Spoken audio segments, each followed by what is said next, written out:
I can take off my jacket maybe. Yes, that's fine. Make it easier. There's no special dress code around here.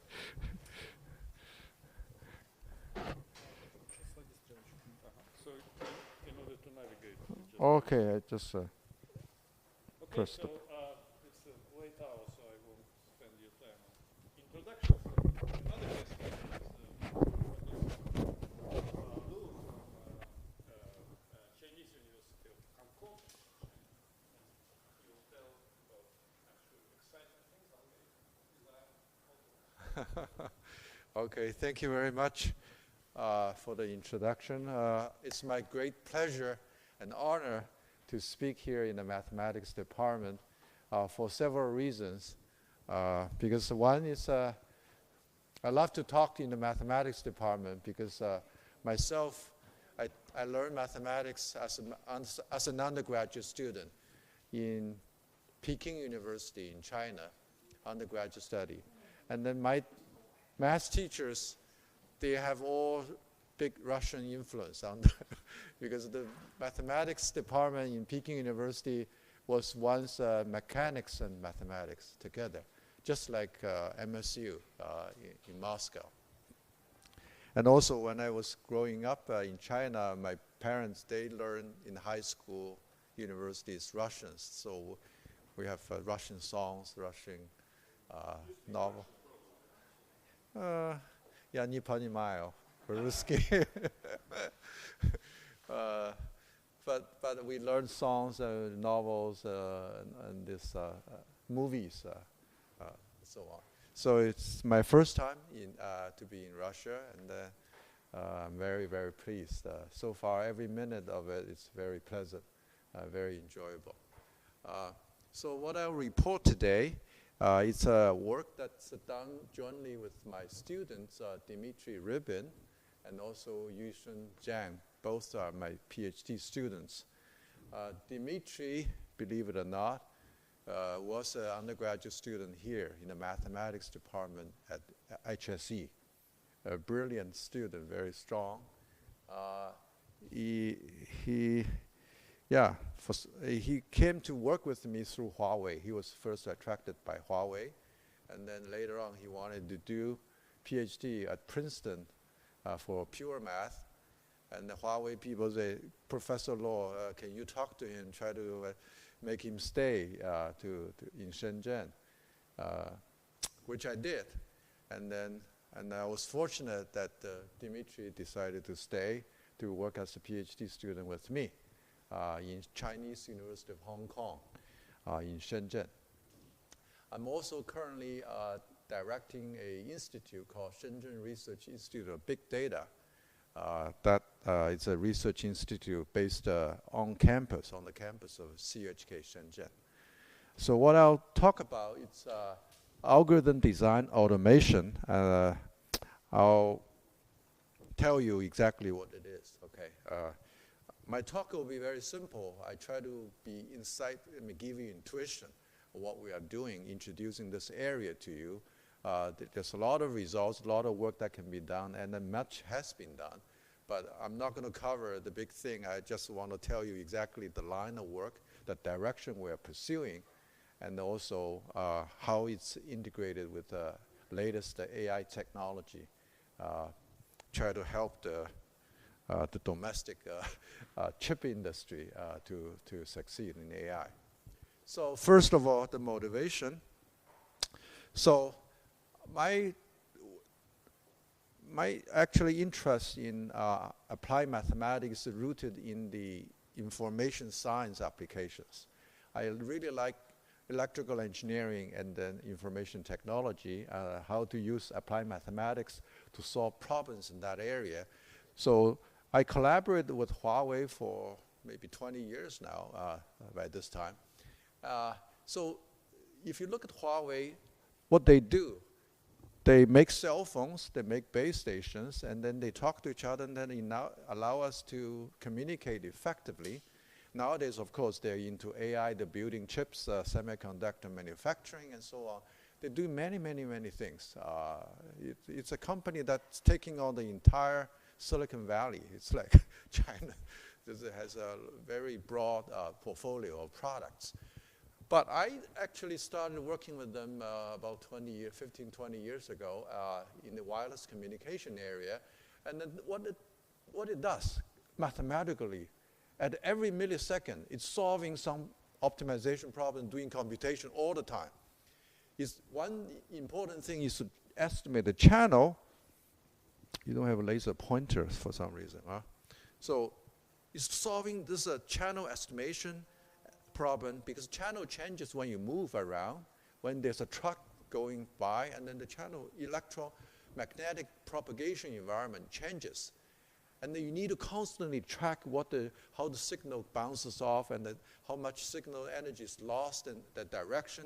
It's all changing at the very millisecond or even lower, I mean even faster. So you need to constantly estimate this, solving a linear least squares problem. It reduces to the problem of basically matrix product, matrix vector product. But so this is this A transpose A. It's not two arbitrary matrices. It's A transpose times A. So these two matrices are related. It's not like X times Y. So this is a structured matrix product. And then you're also doing other things like uplink equalization, downlink precoding.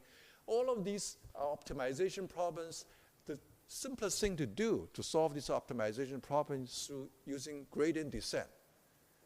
Every step of the way. Okay. Every step, you just simply move this current iterate, you move in the negative gradient direction of the problem. And then if you look at this, it's also matrix vector multiplication at every iteration, but it also involves a step size that can be adjusted from step to step. I mean, very simple. I'm using this very simple class of.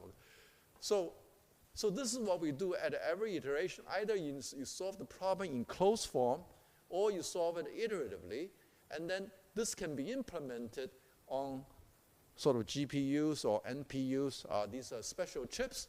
And this is especially important when you consider AI RAN or Open RAN. This is a kind of architecture to solve this problem.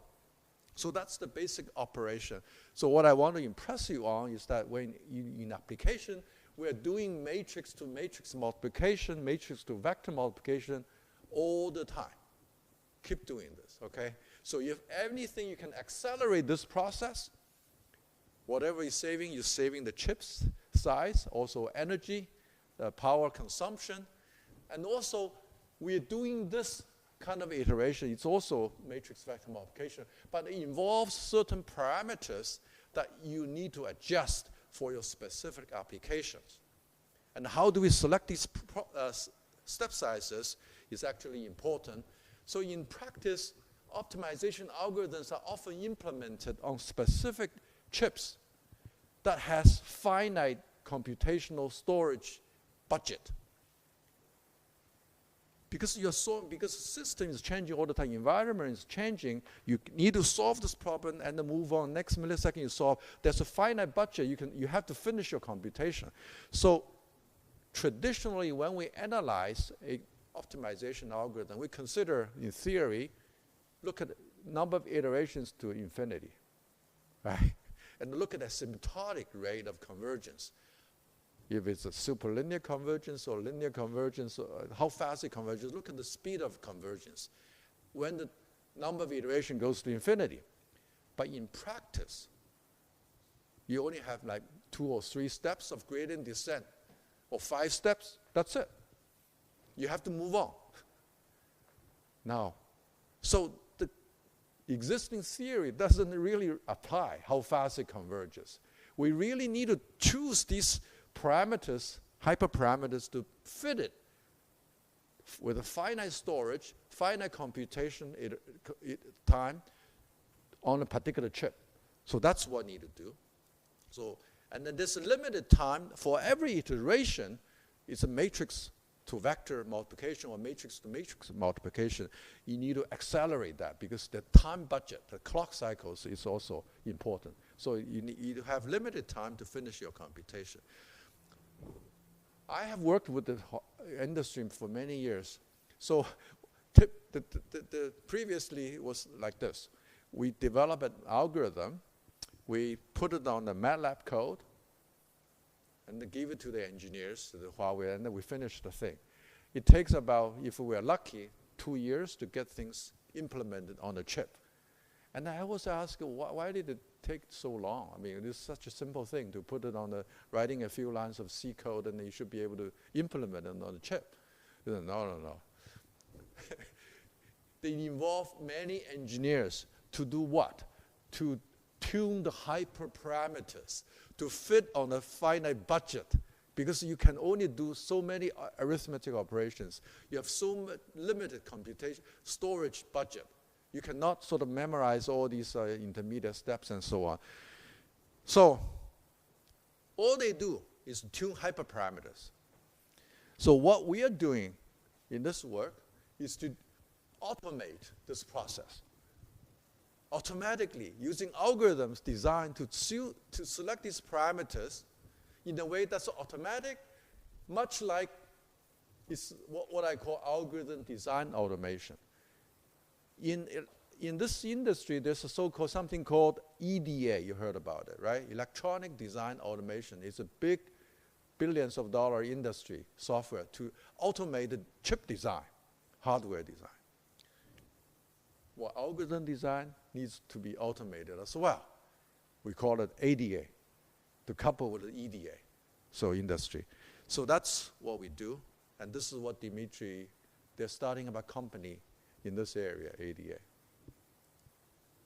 So the key question we want to ask is, given a finite time budget, like a total number of iterations, 5 iterations you can do, and then for each iteration, we want to accelerate, and for final iterations, how do we tune the hyperparameters to make it best for the particular application? So that's the two main focuses: optimal hyperparameter selection for a finite horizon capital T, and then for fixed problem class, for what type of problems you want to solve. That's number one problem. And the number two problem is to accelerate matrix vector multiplications for fixed problem dimension. Why only fixed problem dimension? That's because in a cell phone, the current, where's my cell phone? So the number of antennas, it's like a 4 or 8 antennas on the cell phone. On the base station, maybe 64 or 128. So the matrix, this matrix vector multiplication is for a fixed dimension. It's like a 128 by 64 or whatever. This dimension is completely fixed. So to do this, we want to accelerate these matrix vector multiplications for fixed problem dimension. These are the practical problems we're considering. So let me just, so that's the motivation, okay? This is general area we're interested in. Very simple. I'm using very simple examples to illustrate what we do. Now, suppose we want to consider gradient descent. That's a class of iterative algorithms we do. Minimize an objective function, f of x. What is the gradient descent? You have current xt, so at iterate, you're moving in a negative direction of the gradient direction, negative gradient direction. And then using a step size, eta t, you do a total of capital T iterations. You keep doing this. So that's the algorithm framework. Suppose so this is the algorithm suppose we're doing. So suppose fx is a strongly convex quadratic function. Strongly is like bell shape, strongly convex quadratic function, very simple. Now, textbook theory tells you what's the best way to select the step size eta t. When eta t is supposed to be constant, if you use a constant step size for all the t iterations, or even infinite number of iterations, you get this 2 over L plus U. L is the largest eigenvalue, and mu is the smallest eigenvalue. Okay? And the kappa is the condition number for the matrix. Okay? For the matrix, if it's strongly convex, this is the largest, smallest eigenvalue of matrix defining the quadratic function. And then this is the error estimate. So it's exponentially decaying, right? And then it's related to condition number. How fast does it decay? the larger the condition number, the slower its convergence. And this is estimate holds true for every iteration, not just capital T, T plus 1 or T minus 1. It's always true. That's the existing theory. When the T goes to infinity, it goes down to 0, you convergence, right?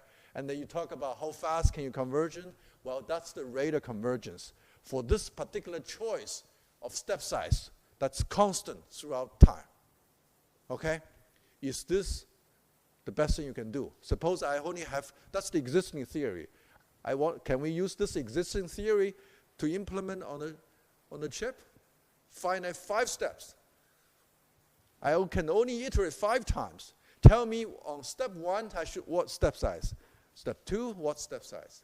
Tell me just 5 steps. I don't care what happens before 5 steps, nor do I care about steps after 5. Clear? That's what we want to do. Designing this, so suppose we are only interested in run T steps, how can we make this faster? Then this, of course, this is true, but this is not the best. Okay, let's see how do we do it? Well, suppose we're minimizing this function of f of x. Gradient descent iteration, suppose the eta t is something I want to design. I do this for T step, capital T steps. I need to select the step size from first iteration, second iteration, up to the T iteration. Okay, so how do we define the best step sizes? Well, here's one way, using min-max formulation. I consider a function class, capital F. And suppose my objective function is coming from this function class.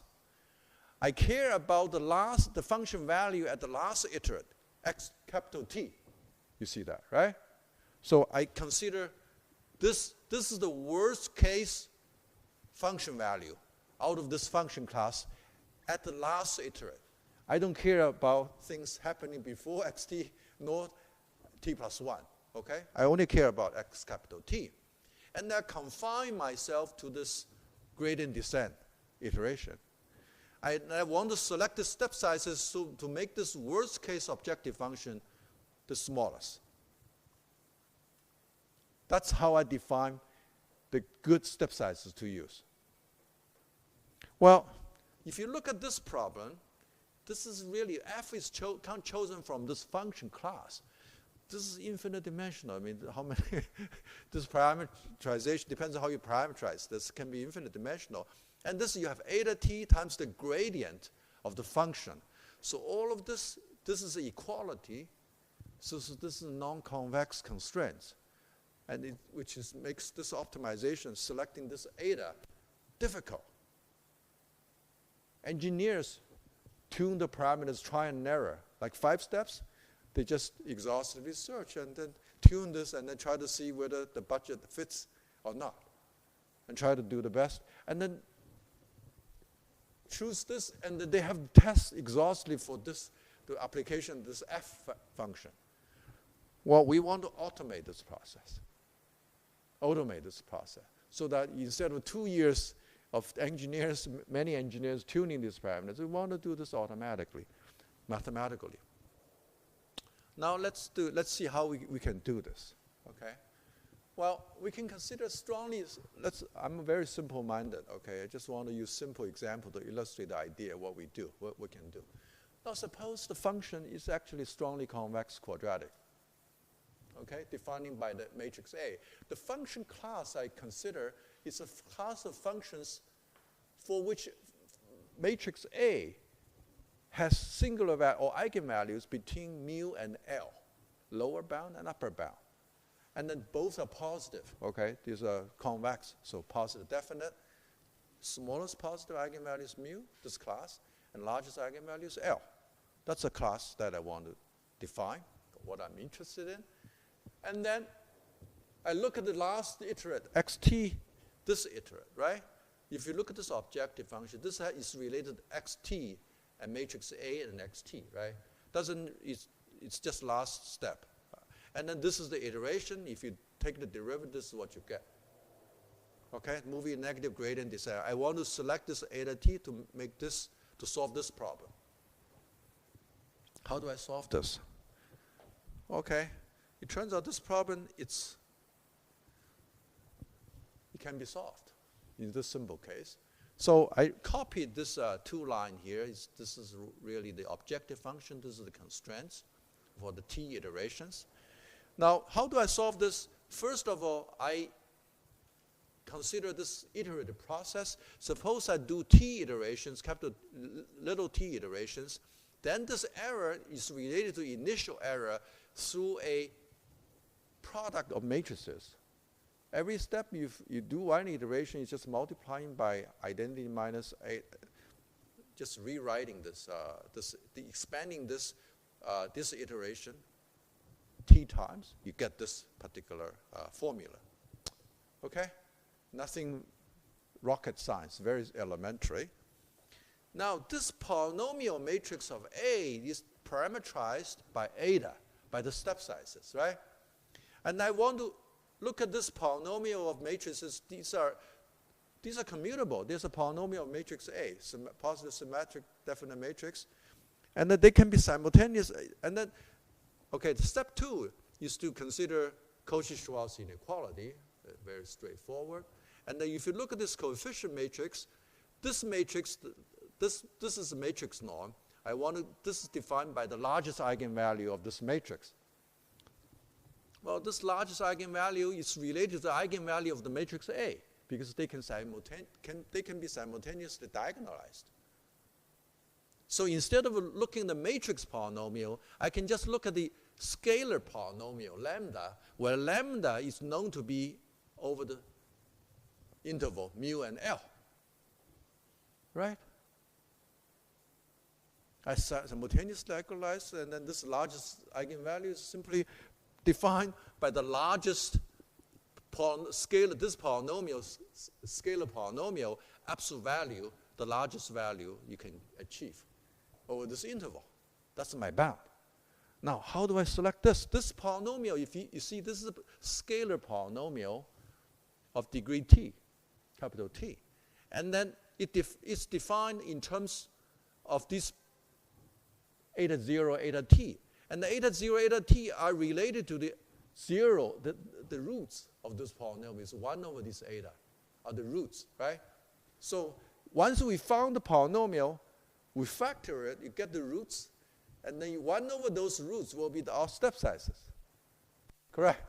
So, and this polynomial has a value of 1 at the origin when lambda is equal to 0, right?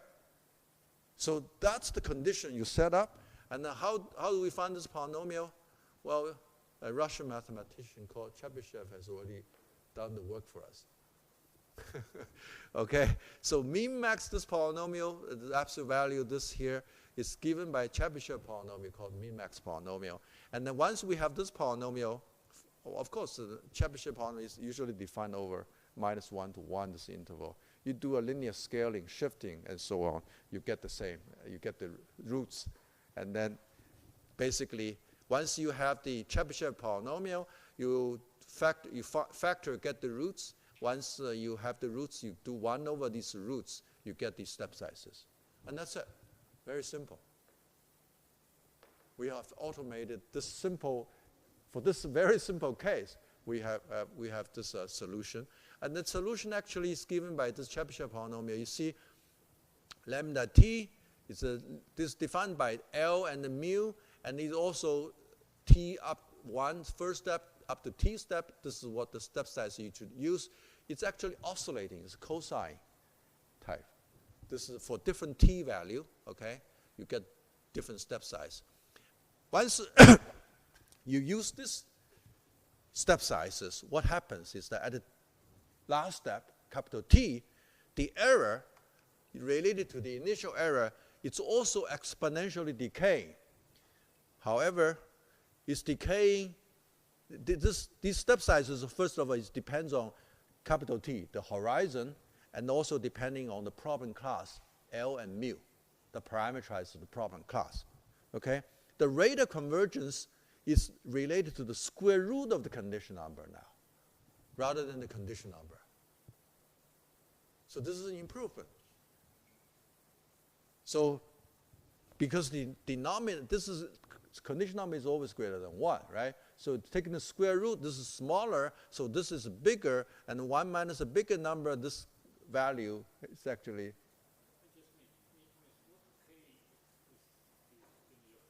It's a condition number. L over mu. Kappa. L over, defined by the condition number. Condition number is always greater than equal to 1, right? So this actually is strictly better than this. And this turns out to be the optimal rate for gradient descent algorithm. But this, like Yuri Nesterov, it's a Russian, like a mathematician working on optimization, is a good friend of mine. This rate matches that rate, Nesterov's optimization, accelerated gradient descent method. But Nesterov's method requires extra memory. Remember, we're implementing this chip. We don't have budget to keep track of all the momentum. You do the keep track of the linear combination of the gradients. Here, there's no extra memory. You can pre-code your code this to the chip. This step sizes you want to use. Very simple, and then you achieve the same optimal rate of convergence for the first order methods. No extra memory.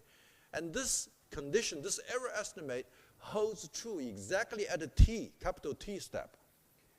It doesn't work for t minus 1, minus 2, nor does it hold for t plus 1, t plus 2. Actually, if you use this for t plus 1, t plus 2, it's not convergent, it's divergent.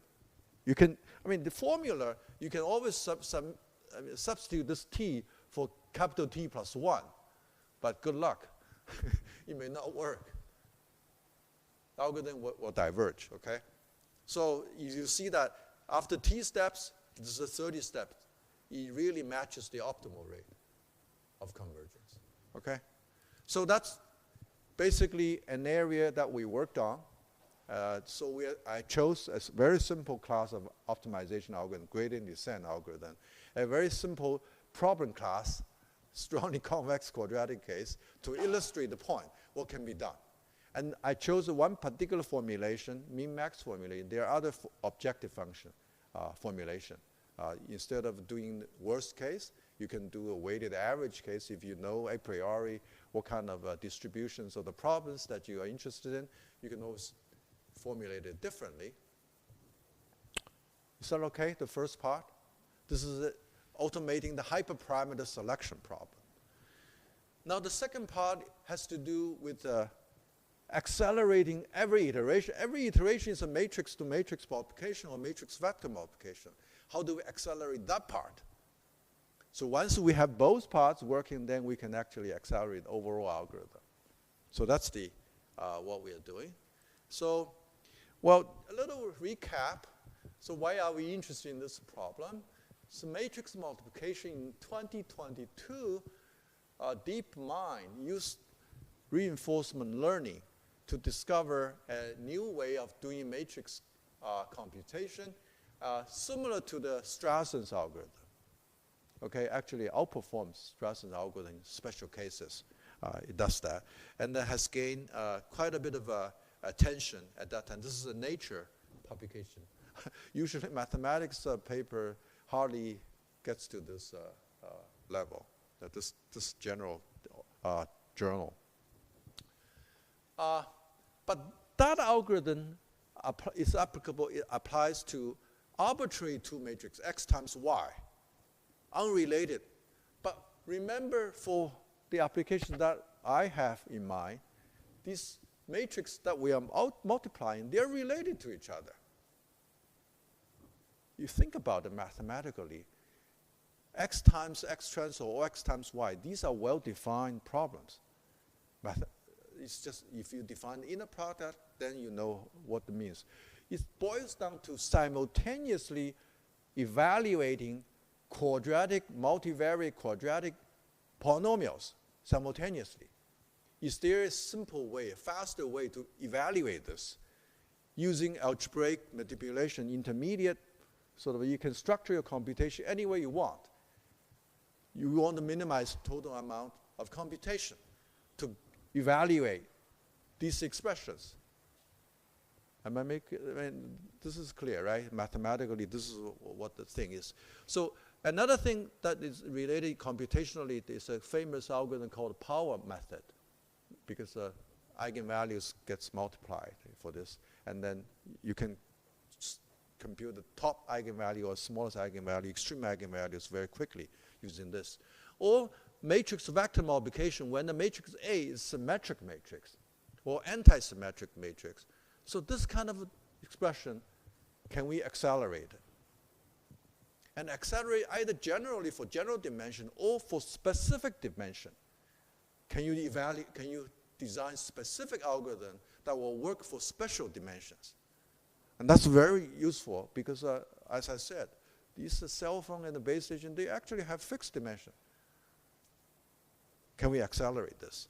So we're using machine learning approach, AI approach to do this. This is Dimitri. It looks like him, right? In May of this year, we published a paper, put it on archive, but this guy go beyond. Not only did he put it on the archive, he put it on Twitter. And then excitedly, the next day he came to my office and said, Professor Law, I think this is very interesting. I said, what happened? He said, well, I put this on Twitter, and immediately I got almost 400,000 reads on this. He feels like a superstar. This is a new way of disseminating research results these days. In AI, this is crazy. And I said, why did you do that? He said, well, these Google guys, they started DeepMind, the first paper when they actually made a splash on Twitter. And I wanted to do the same. And he did it. He said the number of reads that DeepMind got is also about 400,000. So he's happy about that. And then we get a lot of requests for this from industry from all over the world. I mean, this is a different way of publishing. I mean, the journal publication doesn't count much anymore. So that's the paper. This is May 16th. So, and then Dimitri is very happy about that ribbon. That's it. That's the algorithm. So you see, the algorithm works in this way. You give me any arbitrary matrix A, X. It doesn't have to be square or anything. Just give me any matrix, X. I can, first of all, I partition it to 4 rows and 4 columns. So each block now it's going to be a smaller dimension, divided by 4. The number of rows and number of columns all divided by 4. You get sort of 16 subblocks. You call these subblocks X1 up to X16, okay? Now, so the whole algorithm is based on block structure. Basically, we found a new way of doing block matrix computation for X transpose, this kind of matrix. 4 by 4 block matrix computation. If you have 4 by 4 matrix, there's another 4 by 4 matrix to transpose. I multiply them. I have a faster way of doing this. And that's how do I do that? Well, you compute, first of all, 26 intermediate matrices. And these matrices are simply linear combination of these smaller dimensional submatrices, plus or minus 1. You get these, and multiply by another thing. I put this is a 26 intermediate products. And then I do another 8 recursive calls. These are no longer special. So these are recursive calls of the same of itself. Now, this is 4 by 4 because I can do recursive calls.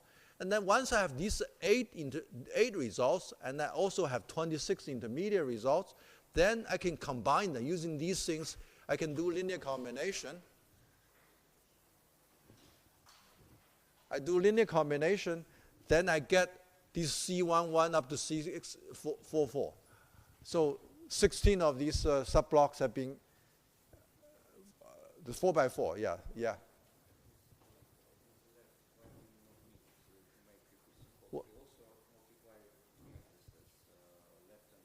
Yeah. X and Y, but they are not different matrices. Why we not need only those calls in the Yes, we so this is we're using Strassen for this part. Yeah, we're using Strassen for this part. Very good point. Okay, or whatever method you want to prove, whatever strategy you have, or even use the standard. But we're basically comparing. Suppose you have a lower optimal method for doing that. I can use it to incorporate to do this. Okay, and then this way you get a new state-of-the-art method for solving. Previously, it was using a different way just using Strassen all the way, but we are improving that for this structured matrix using this particular way. So this is what I mean. Suppose you have any method that multiply in two arbitrary matrices. This is the bound amount of computation, and then if you use the previous sort of using Strassen, same 2 by 2 general matrix, 22 general products. Previously, 16 recursive calls, 22 general products of this, and then you get this bound. By using our way, new way of multiplying 4 by 4 matrices, we get a new estimate.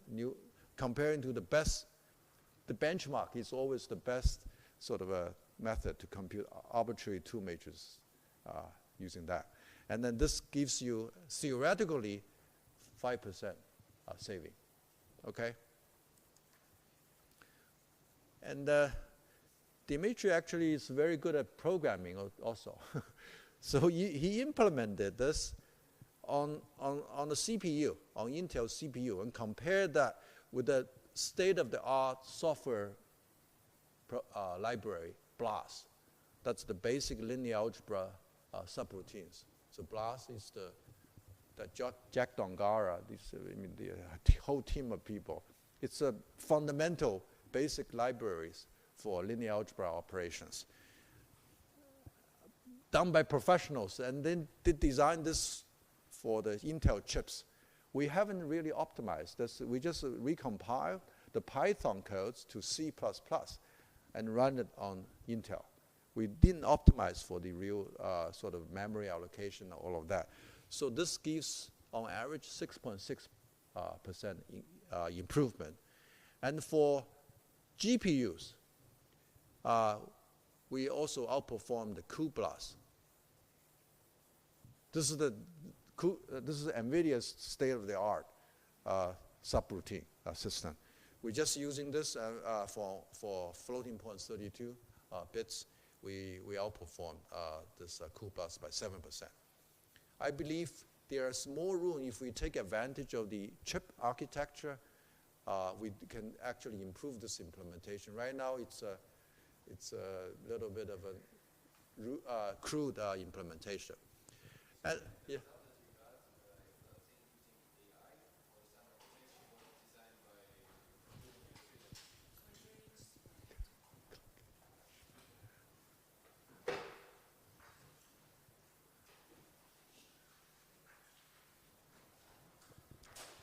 Yes. The result that was obtained that you showed us, it was obtained only using AI, or they did using 4 by 4 walls was like... We're using AI to search for that. AI how this Yeah. We formulate the problem mathematically, and then we have algorithms to search, sparse optimization to search for the... we have some tools and techniques for doing this search efficiently, and that gives this algorithm. Okay. And then for most problem sizes, at least gives a 5% increase. This is we tried for various matrix sizes, and so let me skip this part. Okay. For special smaller dimensional, actually we can. So right now the algorithm we talked about is based on recursion. So when we compute this recursive call, the matrices do not commute, right? So when you compute this 26 intermediate results and the 8 recursive calls, we cannot assume the matrix product they are commuting. They commute. But if for smaller dimensional, or even, we haven't tried very hard for bigger matrix, the elements that product actually commute. If they're commuting, then actually you can even speed faster. That means for specific problem dimensions, we can get over state of the art. Our method actually reduces the computation by anywhere 20, 10, 15, a much bigger number of savings. If we have this commutability. So that's the total number of, this will decrease the number of logic gates in the chip design and so on. Okay, we have algorithms for these.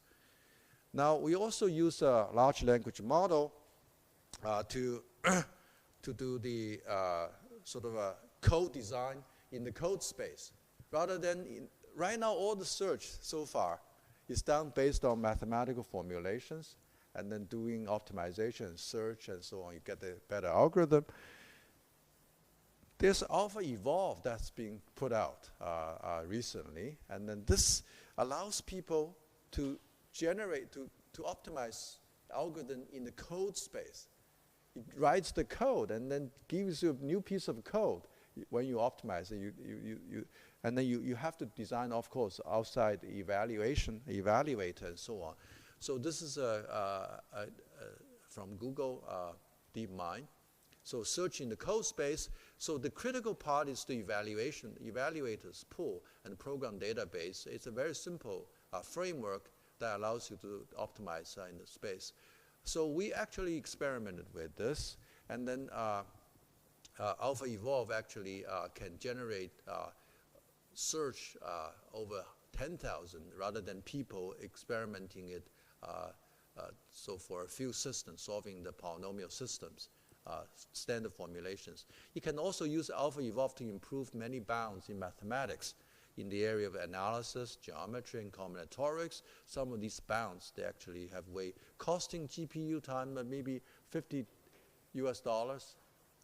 Right now, it's just how much time you search. You can actually get better constants than human experts can. And then we also used this is CUDA kernel generation. This is we actually done this. So CUDA C kernel writing for a structured matrix multiplication, about 200 lines of C codes. And the objective is to minimize the runtime on this particular old GPU chip under an output accuracy that the output should be staying close to the input, to the actual true output, element-wise, within 5-digit of accuracy, 10 to the minus 5. So we used the code generator. It's China's own open source model, a 30B model, on a 4 GPU chips. And then we don't change anything for AlphaEvolve. So we generated about, like, 30 minutes, 400 different samples of codes, and about 20% of these are successes, actually compiled and worked. And then the result is that actually runtime is reduced by 10%. A new implementation is discovered for CUDA. This is NVIDIA's kernel for matrix multiplication. So this is what we found very interesting. So we were able to improve even the existing CUDA system has been in existence for like development for 10, 15, 20 years. 6 million people contributed to that open source effort, and yet we can still beat that using this. So this is basically AI is impacting algorithm research in a significant way. We cannot sort of dismiss it. We have to work with it, embrace it, and that's my attitude. So there are other things that you can do that we're trying. Actually, these the latest one that we have actually is A times B equals C. If any of these matrices, A and B, any one is triangular, lower triangular, we have a faster way of doing that computation. Or if the C matrix, A times B equals C, right? If C matrix, we are only interested in half of it. Like the inference in the transformer, causal inference, we're only interested in half of the matrix. Like KV, QKV, right? Q times K and then equals V. So this is the special computation in the transformer architecture. Because of the causality, we're only interested in half of the matrix, lower triangular part. For that matrix, we have an acceleration, 10%.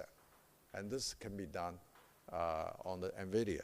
And we're trying to do this for China's chips industry, like Ascend, Huawei's chips.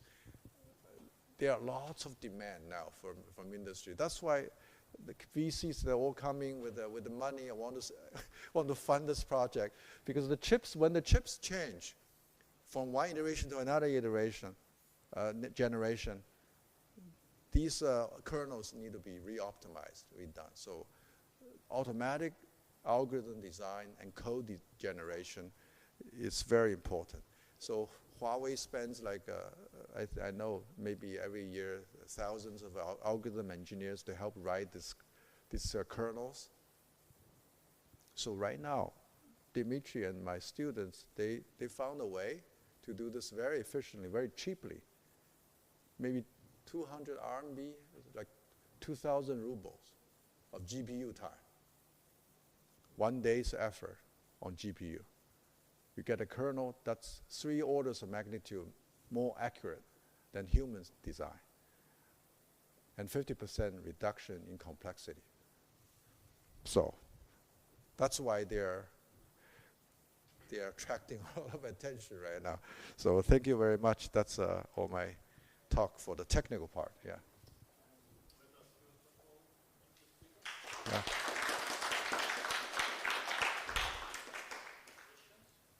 Yeah. I think in order to found this algorithm, you basically run AlphaGo.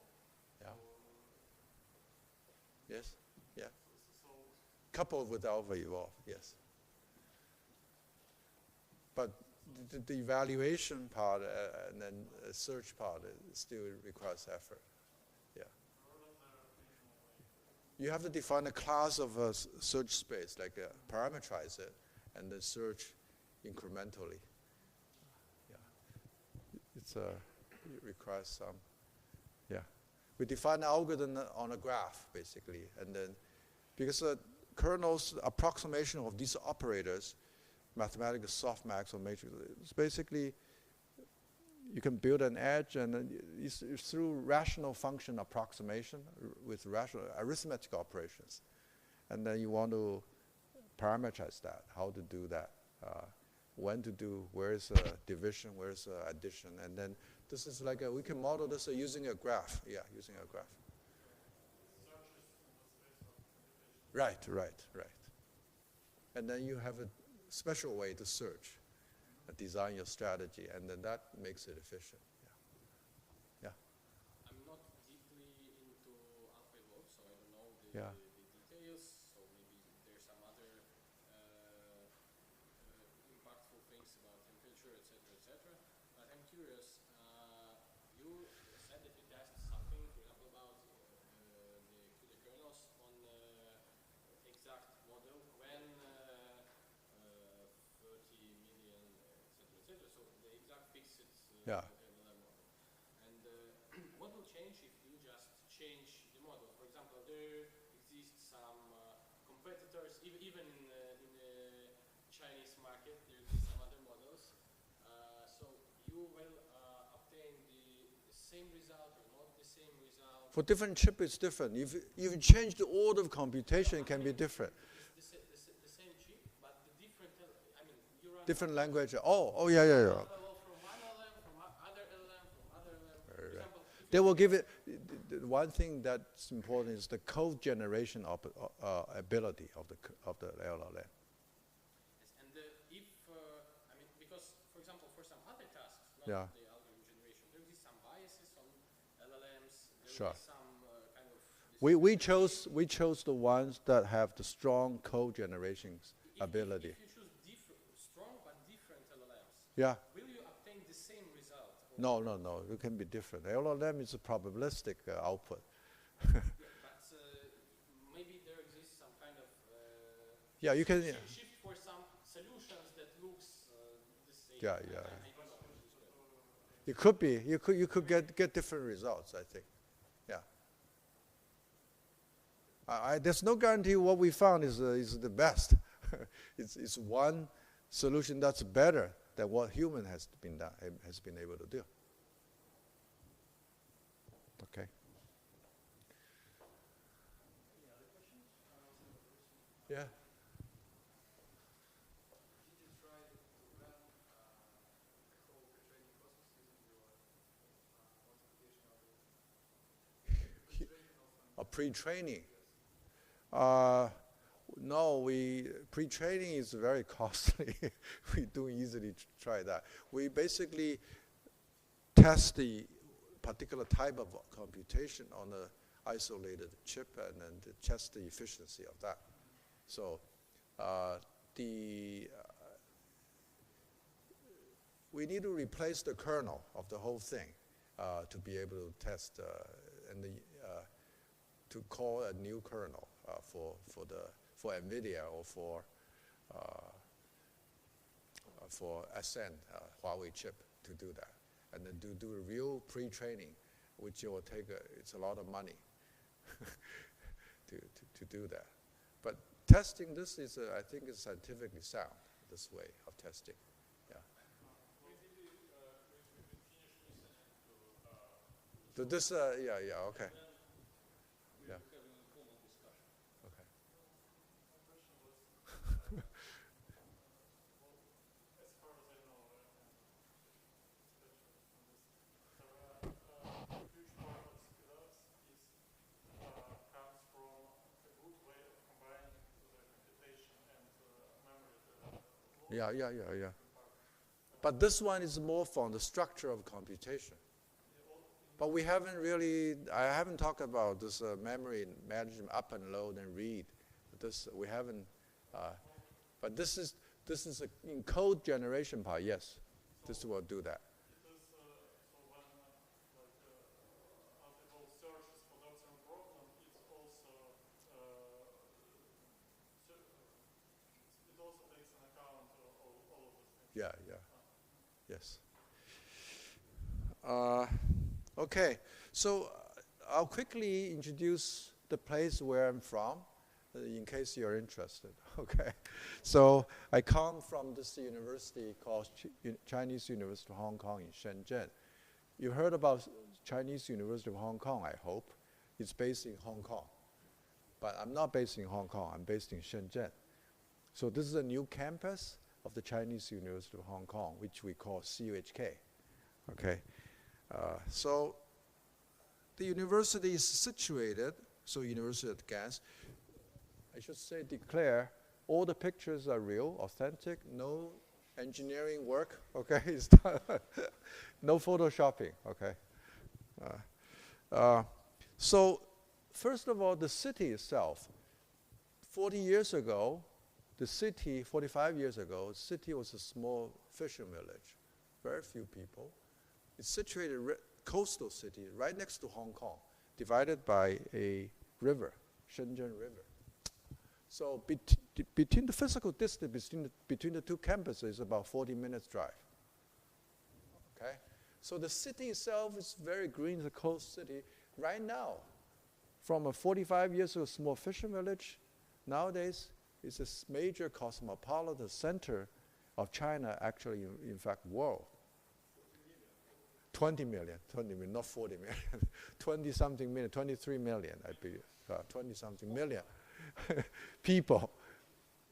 Average citizen's age is about 30. I'm very old, consider. I mean, when I ride a train, they will give seats to me to sit down. No, it's not. It's a part of the mainland. Yeah, part of mainland China. Okay, and it's the main economic engine of the so-called Greater Bay Area, which includes Hong Kong, Shenzhen, Guangzhou, and other big Macau, all these cities. But the economic engine is Shenzhen.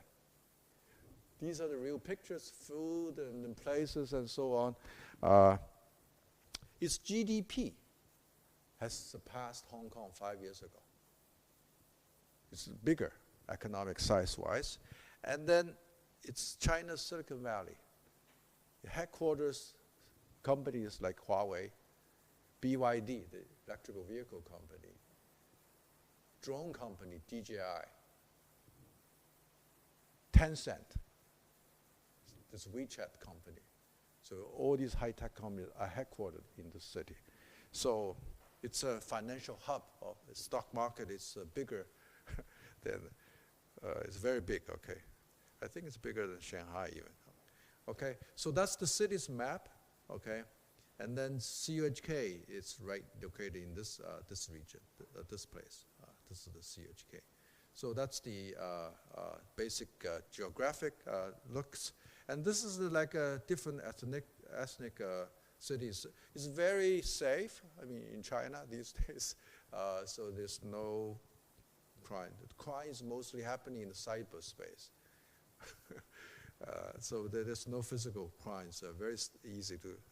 And then the two campuses are sharing one brand. It's CUHK degree. They're using the same degree. And then it's touted, CUHK Shenzhen, the new campus, was built 11 years ago when I returned to China, 11 years ago. So as I said, I grew up and was born and studied in mainland China up till 1984. And then I went to United States for my PhD. And I worked and studied there for almost 30 years. In 2014, when the new campus was started, I went back to China and I serve, as of now, still serving as a vice president academic for this new campus. So it's touted now, the university is touted as a major success, example of success in higher education between the Hong Kong and Shenzhen collaboration in this area. So we are international. Our working language is all in English. Okay, our faculty members are all globally recruited, which is now 700 plus and strong. And then we have academic standards that are well aligned with the CUHK. And then this number is a little outdated. 11 years in the making, we already have more than 13,000 students on campus. I know it's HSE, it's more, it's 60,000. 4 campuses or something, right, what I heard. We have 13,000 right now. We are 11 years old, and then more than 700 faculty members. And most students actually go overseas to do student exchange. I hope to encourage some of my students to this university to do student exchange. I know quite a few students from this university go to CUHK Shenzhen to do student exchange. And they're very happy. Yesterday I met some of them. They told me this is the best 6 months in their life they had in Shenzhen. Anyhow, and then we have faculty all have training and research experience overseas. We have 8 schools: School of Management and Economics, School of Science and Engineering, Humanities and Social Science, Data Science. And we have music, we have medicine, we have public policy, and most recently this year we've started School of AI. We are recruiting in all these areas. So campus is nestled in a sort of a park, very green. You can hike on campus these rolling hills without repeating for 2 hours hiking. I have tried that myself. It has water, has trees, you have very hiking trails. I live on one of these apartment buildings on campus. So this, and then our governance is basically have governing board, and the president leads the university under the governing board. This is our president. He's a roboticist, an engineer trained in the U.S. So like me, he was brought up and educated first in China and then went to the U.S. and then came back first to CUHK and now serving as president of CUHK Shenzhen. 3 vice presidents, myself is in charge of academic affairs, and then 2 others, one for external and student affairs, the other for administration. That's it. That's our leadership. Our faculty members are all globally recruited. Evaluations are using standard tenure track system, and the work support, and our salary is internationally competitive. We compete directly with the universities in the US for talents, and also in Hong Kong, Singapore, and so on. We have faculty housing, competitive salary, state-of-the-art offices. We have lots of GPU cards, 2,000 H100. Okay, and high caliber faculties. So many are international academicians from different countries. So I'm not going to read this out. They received PhD from different, like leading universities for overseas, MIT, Stanford, Cornell, Tsinghua, you name it. Anywhere we have our faculty member coming from there. We have one of the strong areas, computer science and data science. Applied mathematics, we have more than 110 faculty, full-time faculty on campus. So it's ranked first in China, data science program. Robotics is also first in the CS ranking, and so on. So postgraduate development, so we have top master's program and then master's program and PhD program. We have international collaboration with more than 150 universities worldwide, including Berkeley, Cornell, Columbia, and 250 collaborative programs and so on. Our students are all over the world, in Canada, Europe, CMU. We have many students. We have alumni. 11 years old, we have many alumni. We have the first PhD student that I have in China is now on the faculty of CS department at the University of Wisconsin-Madison. So they are doing very well, basically, academically and then so I hope to have HSE next time on this list of collaborating universities and other. So we have Nobel laureate-led institutes building labs on our campus. Industry collaboration is a sort of strength of our university. We work very closely with Huawei, joint research labs, and so on. And then Tencent, Jingdong, JD.com, BYD, many of these labs. School of Data Science has more than 3,000 students, 200 plus international students studying there in this new school. And then its key areas is basically big data, decision analysis, natural language processing, and then robotics, and then Medicare, intelligent Medicare, international top-tier faculties.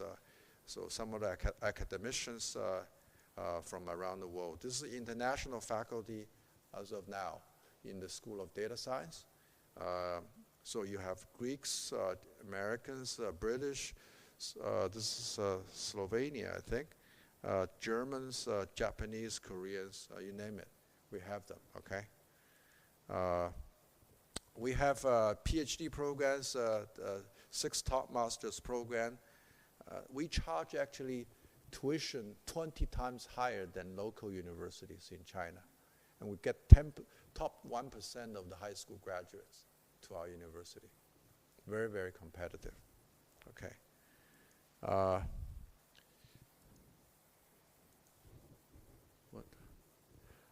So we have students going to, for our PhD program, we have students, undergraduate students from Berkeley, Duke, Tsinghua, University of Michigan, Minnesota, coming back to China to do PhD in our university. Some non-Chinese people coming to doing the PhD with us. And our students are doing very well, PhD students in major international conferences, journals, publications. Students work in industry, starting their own companies. I said already, I mean, Dimitri being one of the ribbon he's really enjoying his life in Shenzhen. And then we also have School of Artificial Intelligence, just started this year, already have faculty members. This is the dean we recruited him from Singapore. He's an NLP expert, natural language processing. And then this is statistician Jian Hua from Texas A&M previously. And then this is Chonghui Chan working in telecommunication networks, intelligent networks from Taiwan. So we have quite a few faculty members already in this new school working on AI foundations, NLP, AI for science, data computing infrastructure, AI for society, embodied AI. So these are the broad areas. We have MD, PhD students programs. We already started this year. This first time we recruit PhD in AI students. Actually, we haven't put on this. The national government is starting a new AI institute based in Shenzhen. And then this institute recruits only PhD students and faculty members for that purpose. And then it's based in Shenzhen. It's a $1 billion project for the initial 5 years. And we are leading, our university is leading that project to develop this. We recruited 240 PhDs this year already starting courses now. And I'm personally in charge of that project. Well, this is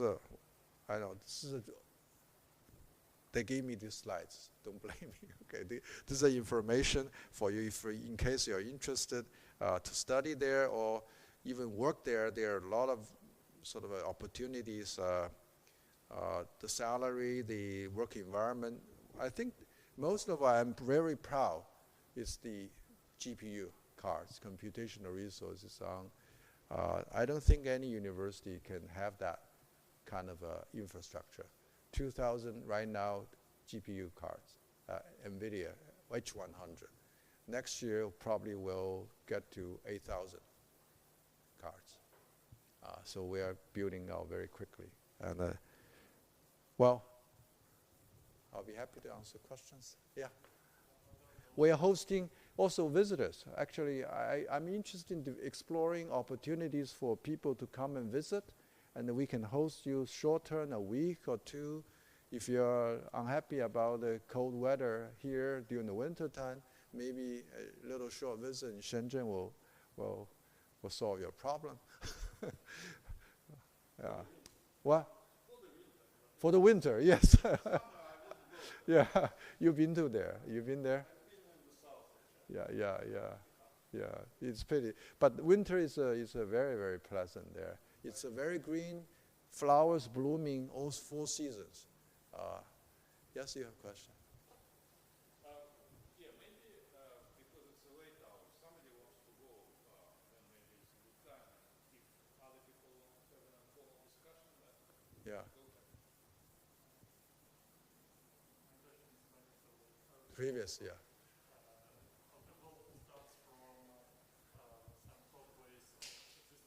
Yes. Yeah, yes.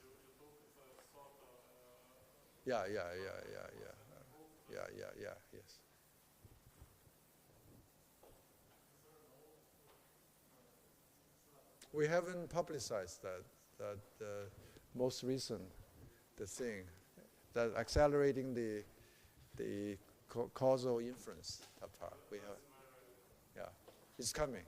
Yeah.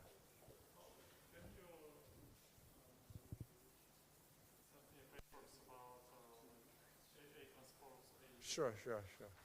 But you need to leave your contact information. Okay. I didn't introduce myself. My name is Vasily. Vasily. Okay, nice to meet you, Vasily. Yeah. Thank you for your kindness, for hosting me. That's, my colleagues were very fast to invite you, but it's actually quite interesting. We had a very distinct visitor today. Yeah, He had to go his Fields Medal. Yeah, Federal, okay. He's actually now in Shanghai. In Shanghai? Yeah, Based in Shanghai? No, he's spending his sabbatical in Shanghai. For the presentation. Okay. So it's